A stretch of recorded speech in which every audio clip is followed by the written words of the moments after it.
Quando é possível a constituição do crédito a uma pessoa diferente daquela que realizou o fato jurídico tributário? Essa é apenas uma, talvez simples questão, mas que gera efeitos práticos na vida do cidadão que paga seus impostos, seja em uma compra no supermercado ou até mesmo nos compromissos tributários de uma empresa. E a resposta a essa e outras questões é o que nós vamos saber hoje no Academia, a partir do trabalho desenvolvido pela mestre em Direito Andréa Darzé. Responsabilidade tributária e solidariedade e subsidiariedade. Dissertação apresentada à Pontifícia Universidade Católica de São Paulo como requisito parcial para obtenção do título de mestre em Direito Tributário. Orientador, professor Dr. Paulo de Barros Carvalho. Para participar do debate de hoje, nós convidamos Leliana Rolim de Pontes Vieira, ela que é mestre em Direito Público e especialista em Direito Tributário, e o outro convidado é Rafael Santos de Barros e Silva, advogado e professor de Direito Tributário e procurador do Distrito Federal e também mestre em Direito. Quero aqui agradecê-los pela presença, doutor Rafael, doutor Leliana, muito obrigado pela presença aqui no Academia. E nós vamos conferir agora um resumo deste estudo. O objetivo do estudo é examinar a temática da responsabilidade tributária sob duas perspectivas: a estática, abordando disposições do plano normativo, e a dinâmica, com respostas a questões como: quando é possível a constituição do crédito contra pessoa diversa daquela que realizou o fato jurídico tributário? Quem é o sujeito competente para inserir norma com esse conteúdo no sistema? Bem, também muito obrigado, Andréa Darzé, muito obrigado pela presença aqui na Academia, por trazer o seu trabalho para ser debatido aqui com a gente. Com detalhe, nesse caso aqui, o trabalho é uma dissertação de mestrado, mas você também é doutora. Exato. Eu queria que você já falasse da metodologia para esse estudo. A metodologia utilizada no trabalho foi o construtivismo lógico-semântico, que é uma metodologia muito difundida na PUC, né, por meu orientador, o professor Paulo de Barros Carvalho. Essa metodologia ela consiste basicamente no estabelecimento de premissas por meio da definição de conceitos fundamentais e até chegar efetivamente no objeto que de perto interessa a investigação. Foi esse método que eu me utilizei e entendo interessante a utilização desse método porque ele permite aí uma conferência interativa da coerência do raciocínio. Então, o leitor está sempre tendo a possibilidade de ver o desenvolvimento, o concatenamento das ideias. Então, foi por isso que eu adotei essa metodologia. Bom, a Andréa destacou para a gente 3 obras que compõem aí a bibliografia deste estudo. Nós vamos saber quais são essas obras e depois ela diz para a gente por que ela selecionou justamente essas 3. Vamos conferir. Competência tributária, fundamentos para uma teoria da nulidade, de Tássio Lacerda Gama, editora Noeses. Direito tributário, linguagem e método, de Paulo de Barros Carvalho, editora Noeses. Responsabilidade tributária e o Código Civil de 2002, de Maria Rita Ferragutti, editora Noeses. Então, André, por que você destacou esses 3? Direito Tributário, Linguagem e Método é o livro, um dos carros-chefes do meu orientador, e lá estão fixadas as bases do meu trabalho, a base da minha formação acadêmica, então não poderia deixar de citá-lo, né? E também é um livro que trata muito de teoria geral do direito, então não é voltado apenas, apesar de ser no direito tributário, mas é um livro que pode ser consultado por qualquer estudante de direito ou qualquer acadêmico que se pretenda fazer um trabalho voltado aí para a academia. Competência tributária, porque a primeira parte do meu trabalho é toda voltada para estabelecer limites para a escolha do sujeito passivo tributário. Então, quais seriam as situações em que se pode escolher um terceiro, entendido como aquele que não realizou o fato de tributário, para se imputar o dever de pagar tributo. Então, foi um livro que me trouxe as bases para analisar quais seriam esses limites para a escolha, especialmente no âmbito constitucional, desse terceiro para figurar como sujeito passivo do tributo. E Responsabilidade Tributária e o Código Civil de 2002, que é o livro da Maria Rita Ferragutti, né, que foi um livro que eu realmente me inspirei e comecei aí realmente a entrar efetivamente no tema do meu trabalho, que é a responsabilidade tributária, com foco na solidariedade e na subsidiariedade, mas a base, o núcleo rígido do meu trabalho foi todo pautado aí no livro da Maria Rita Ferragutti. Bom, gostaria de te pedir para apresentar então o seu trabalho para a gente. No primeiro momento, né, uma coisa que realmente me incomodava era ver essa crescente estipulação, escolha de um terceiro, e aqui repito, terceiro entendido como aquela pessoa que figura na relação jurídica tributária, mas que não foi aquela que realizou o fato jurídico tributário. Ou seja, não foi a pessoa que deu causa, por assim dizer, à tributação. Então, eu identifiquei que isso é uma realidade cada vez mais crescente, com a utilização aí da substituição tributária, que cada vez mais é uma necessidade até para simplificar e viabilizar a arrecadação com uma sociedade tão complexa como a gente tem.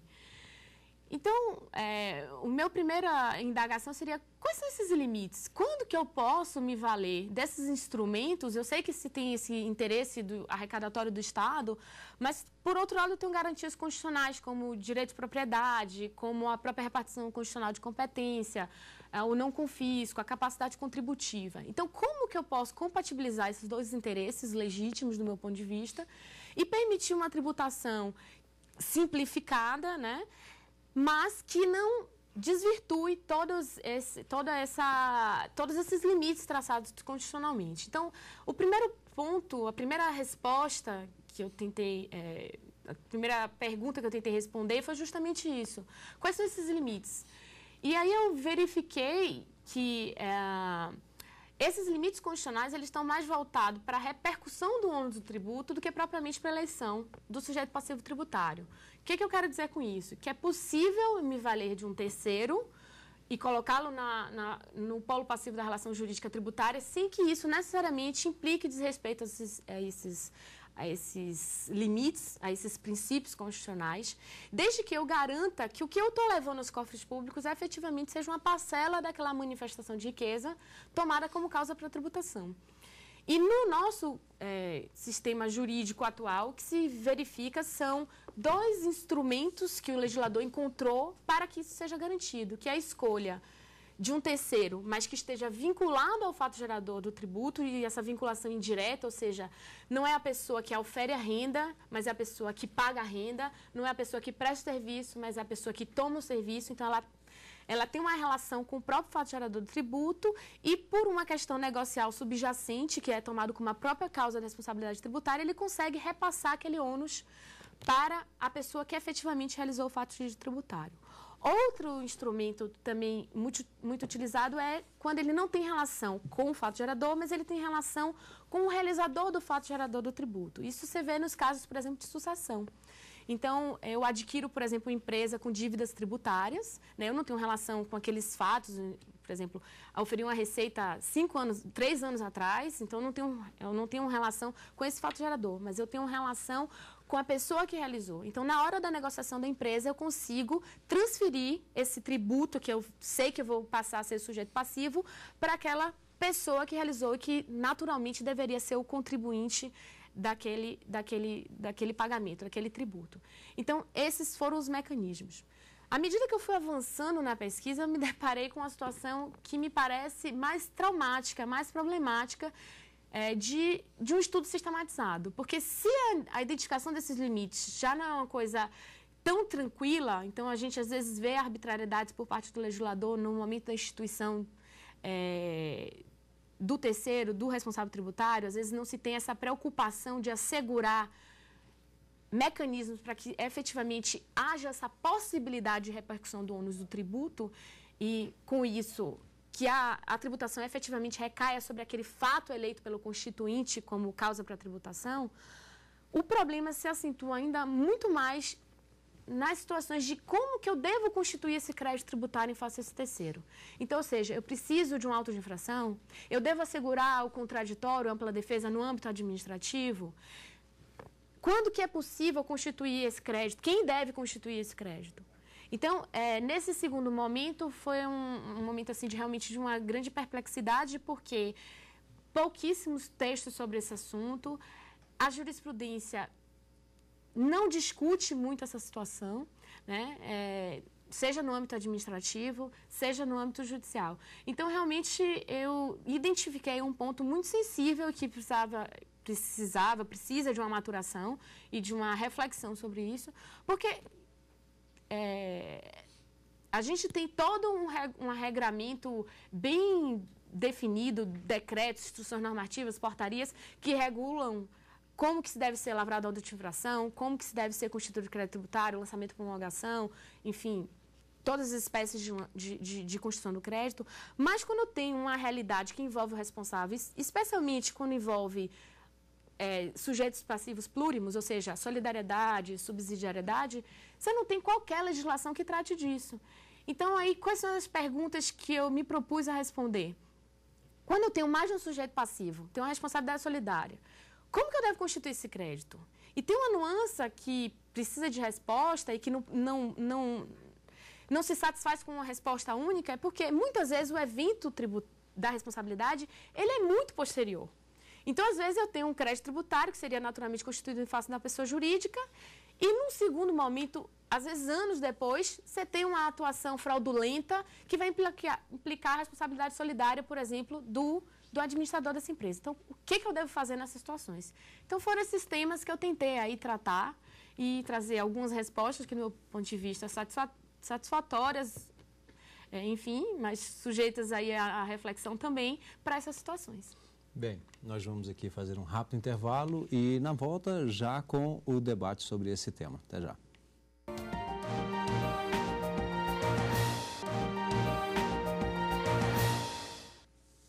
Estamos de volta com a academia e hoje debatendo a dissertação da mestre e doutora em Direito, Andréa Darzé, responsabilidade tributária e também solidariedade e subsidiariedade. Só que antes de iniciarmos aqui o nosso debate, nós vamos conhecer algumas teses e dissertações que você também pode ter acesso.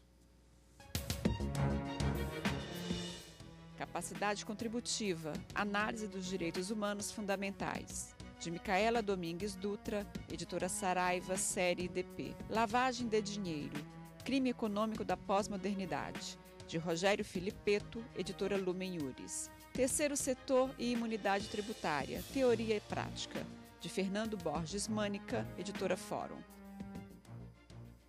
Bom, há estas sugestões aí que você acabou de acompanhar, nós também temos mais esta, que é justamente o trabalho da Andréa Darzé, que hoje está sendo debatido aqui no Academia. Bom, ele partiu do seu trabalho, teve alguma alteração em relação ao título, não? Não, o título é idêntico, eu só atualizei algumas jurisprudências, acrescentei algumas considerações que foram feitas na banca pelos julgadores, então, pelos avaliadores, mas é basicamente a dissertação, a base é a dissertação do mestrado.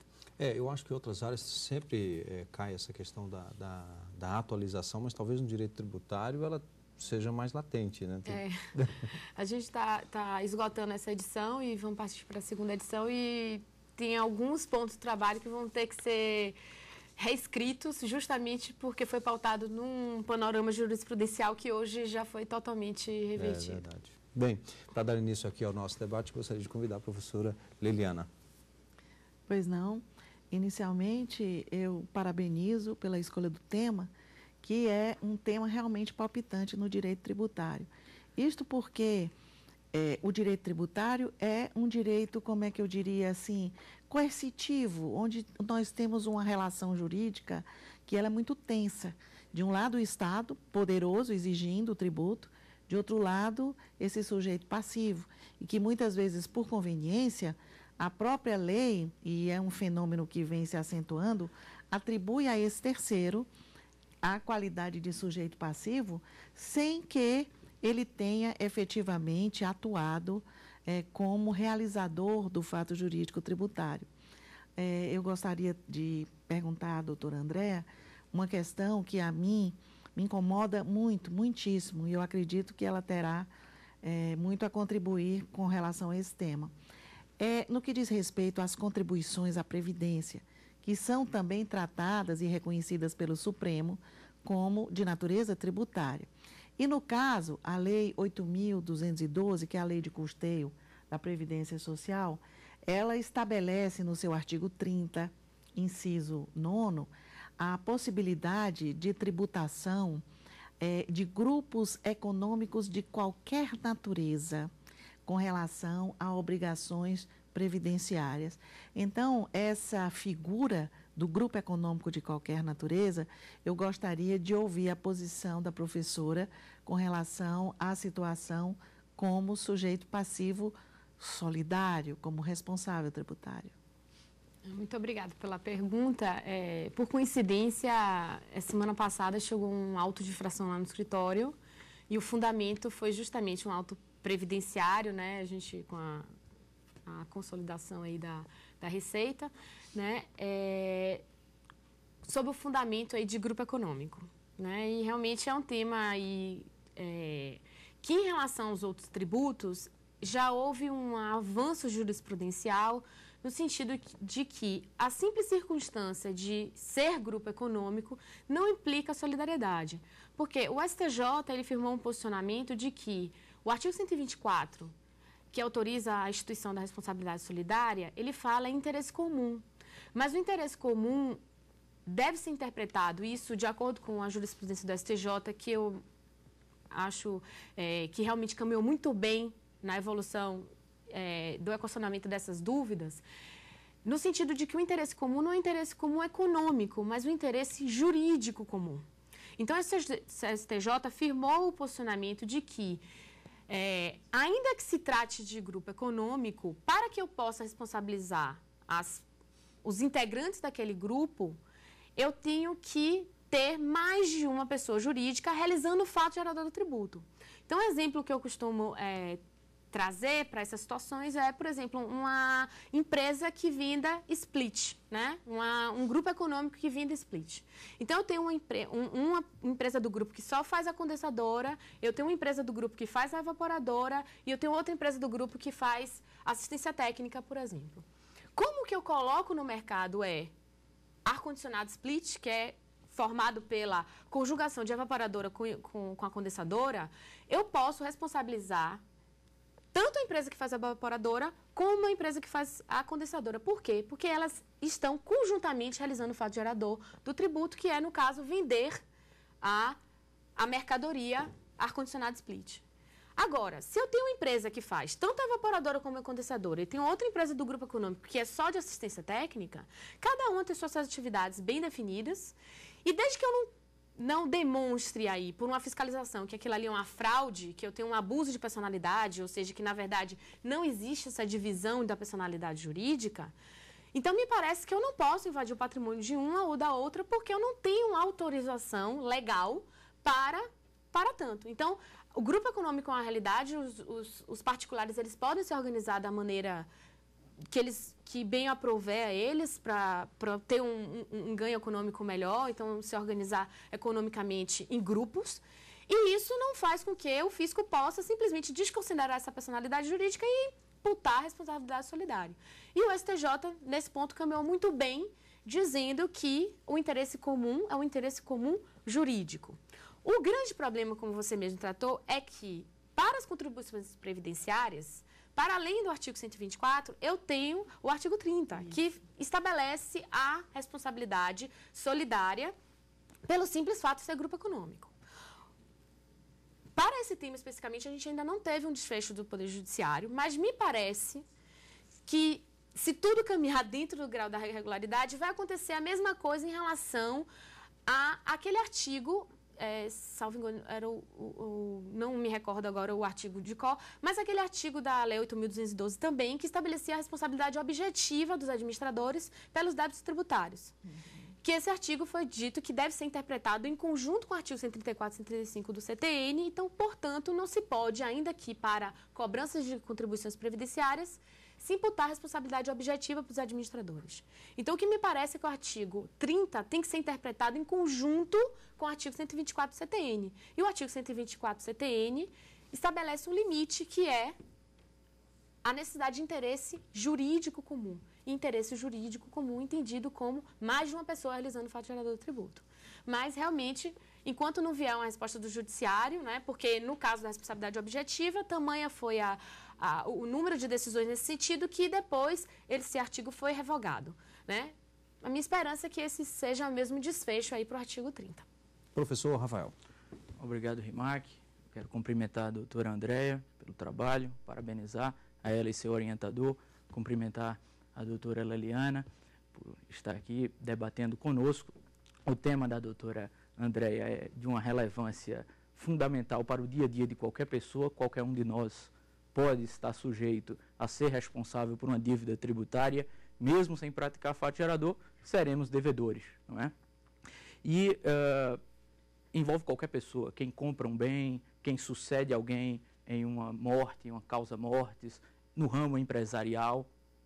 E o tema tem várias nuances, um tema que eu gostaria, um aspecto que eu gostaria que fosse melhor analisado, diz respeito à necessidade ou não de uma constituição do crédito tributário frente ao responsável. Pelo que eu entendi, é uma das defesas da doutora Andréia. Ela entende que seria necessário constituir o crédito também em relação ao responsável. Esse tema é muito significativo pelo fato de que a Fazenda Pública, a administração tributária, tem um prazo para constituir o crédito, que é o prazo decadencial de 5 anos. E no Código Tributário, a decadência é o prazo para constituir o crédito. O Código Tributário ele não traz um prazo decadencial para o contribuinte e um prazo decadencial para o responsável. Então, a minha dúvida, e eu gostaria de ouvir a doutora Andréia sobre isso, é se ela defende que deve haver uma constituição para o contribuinte e uma constituição para o responsável, quando surgir o evento que enseja a responsabilidade, e se isso não traria algum prejuízo à segurança jurídica dos contribuintes, já que você fica sem ter um termo inicial pré-determinado a partir de quando a Fazenda Pública poderá constituir o crédito tributário contra o responsável. E isso também vai ter repercussões no prazo prescricional, que aí é o prazo seguinte para a cobrança. Então, eu gostaria de ouvir a doutora Andréia sobre isso, mais uma vez parabenizando pelo excelente trabalho. Muito obrigada pela pergunta. Eu acho que realmente isso foi a grande dúvida que motivou eu ir à segunda parte do meu trabalho, né? Eu entendo que o crédito tributário ele tem que ser constituído, sim, contra contribuintes e responsáveis. E por quê? Porque eu vejo o responsável como um sujeito passivo, assim como é o contribuinte. Então, o artigo 121 do CTN, ele fala que os sujeitos passivos são de duas espécies, contribuintes e responsáveis. De outra parte, analisando aí o decreto 7235, que trata basicamente aí do procedimento para a constituição do crédito, você vê que ele trata do sujeito passivo. Ele, em momento nenhum, ele se refere exclusivamente ao contribuinte. Então, se existe um regime jurídico do sujeito passivo, se existe um tratamento para o sujeito passivo, não vejo na legislação qualquer descrime suficiente para dizer não, para o contribuinte eu tenho que constituir e para o responsável eu não tenho que constituir. Até porque eu venho também de uma escola que entende que a linguagem é constitutiva da realidade. Então, se eu não constituir esse crédito em face ao responsável, eu não vou poder exigir o crédito tributário desse responsável. Agora, de outra parte, quando a gente está tratando de responsabilidade, e especialmente nas responsabilidades que envolvem não aquelas responsabilidades exclusivas, porque eu acho que em relação à responsabilidade exclusiva, ou seja, no caso de sucessão, eu tenho primeiro contra o contribuinte, depois eu só posso exigir o crédito do responsável. Nessas situações, já se tem, eu acho, um regramento ou, pelo menos, uma posição jurisprudencial mais avançada em torno desse tema. Então, por exemplo, se eu vou lá e houve uma sucessão causa-mortes e eu entro com a CDA em face... lavro um auto de infração ou, posteriormente, tem uma CDA em face do decujus, o judiciário já anula essas decisões por ilegitimidade passiva, ainda que se trate de uma simples questão de responsabilidade por sucessão. Então, isso já está basicamente pacificado, seja no âmbito administrativo, seja no âmbito do próprio poder do judiciário. A questão maior é quando eu tenho pluralidade de sujeitos, que, ou seja, eu mantenho a figura do contribuinte e tenho também o responsável para garantir aquele crédito. E aí vem essas perguntas. Nesse caso também que tenho que constituir? Me parece que sim. E o prazo? O mesmo prazo para o contribuinte, se o fato da responsabilidade for concomitante ou anterior ao próprio fato gerador do tributo. Então, nessas situações, me parece que se o fato gerador do tributo é concomitante com o fato da responsabilidade, a Fazenda, o fisco, ele tem, dentro da fiscalização, ele tem que identificar esse fato gerador e identificar também o fato da responsabilidade e lavrar auto de infração contra ambos, desde sempre. Depois, isso vai seguir no Poder Judiciário numa eventual execução. A questão que me parece que fica um pouco sem resposta, sem efetivo tratamento legislativo, né, seja até em âmbito infralegal, instituição normativa, decreto, etc., é quando eu tenho um fato de responsabilidade posterior. Porque eu também não posso exigir que o fisco constitua um crédito contra um responsável quando nem houve a causa para a imputação. Então, do meu ponto de vista, interpretando sistematicamente, eu entendo que o fisco goza do prazo de 5 anos contados do fato gerador ou do evento da responsabilidade, o que vier por último. Isso é uma construção, me parece que deveria se ter, sim, um regramento específico para essas situações, porque eu acho que causa uma insegurança tremenda, mas eu acho que a insegurança maior é não ter Constituição.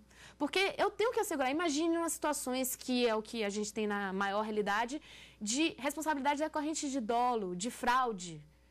Então, imagine se eu vou isso jogar só no judiciário. Se eu não tenho um processo administrativo pressuposto em que eu tenho todo o processo, toda a possibilidade de defesa no âmbito administrativo para demonstrar que eu não agi com excesso de poder, infração à lei, etc. Então, acho que fica muito problemático eu poder dar uma carta branca para o fisco, também incluir para a Procuradoria, né, incluir essas pessoas numa CDA sem qualquer respaldo, sem qualquer lastro no processo de fiscalização ou no processo de controle administrativo prévio e executar. Mas entendo também que tem outras situações que, por exemplo, quando a fraude é na própria execução. Então, digamos que houve a constituição regular, houve uma inscrição em dívida, todo o processo administrativo entrou com a CDA e aí o administrador começa a dilapidar o patrimônio. O que fazer nessas situações? Aí eu acho que a situação é um pouco diferente. Porque se é uma questão de fraude à execução, aí eu acho que eu posso autorizar o redirecionamento para a execução fiscal sem a necessidade no processo administrativo prévio. Só que também não me sinto confortável em dar essas respostas sem ter um respaldo em lei, porque a gente está falando de direito tributário, a gente está falando de exceção de cobrança em face de um terceiro que não realizou o fato gerador do tributo. Então, o que deveria se ter era uma regulamentação legislativa sobre isso. Então, acho que o grande clamor do meu trabalho é dizer, por favor, legislem sobre isso. A gente precisa de regulamentação, a gente precisa de segurança jurídica. Né? É impressionante que é uma realidade cada vez mais crescente e não se tem regulamentação. Bem, Andréa, mais uma vez, muito obrigado. Professora agradeço. Liliana, também muito obrigado pela presença, ao Rafael também pelos questionamentos aqui. E lembro que você pode participar do programa Academia, você pode enviar o seu trabalho pelo e-mail academia@stf.jus.br, a sua tese ou a sua dissertação, ou alguém que você queira indicar para trazer o trabalho para ser debatido aqui com a gente. O programa está também disponível na internet, é www.tvjustiça.jus.br. Obrigado e até o próximo programa.